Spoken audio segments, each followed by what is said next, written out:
Radio Espace, les grandes gueules. Leur spécialité, c'est la démesure totale.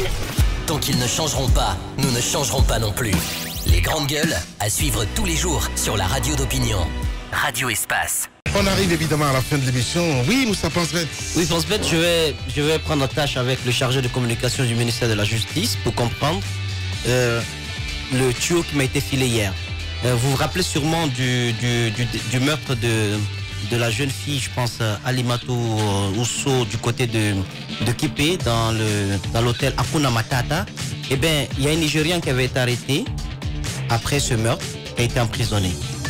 Ça fait maintenant 2 ans. Nous apprenons qu'il a été libéré hier parce que sa condamnation a été faite proportionnellement au temps qu'il avait déjà fait en prison pour un cas de meurtre. Bien. Moi, j'estime que c'est extrêmement grave, mais je reviendrai sur le sujet parce que pour des faits mineurs, nous avons des Guinéens qui croupissent dans les geôles du désespoir et qui ne sont même pas présentés devant un juge. Là, on parle de meurtre. Allez-y. Nous en reparlerons. Merci beaucoup, Moussa Moïse.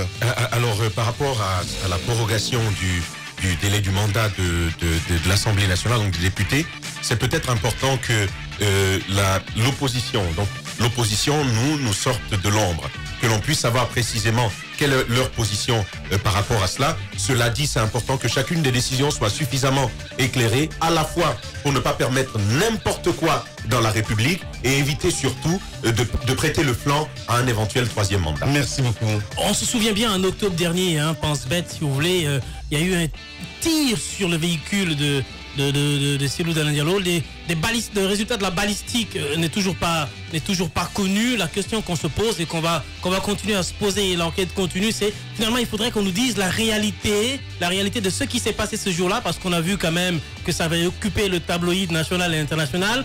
Où sont les résultats de la balistique? Bien. Mafoudia.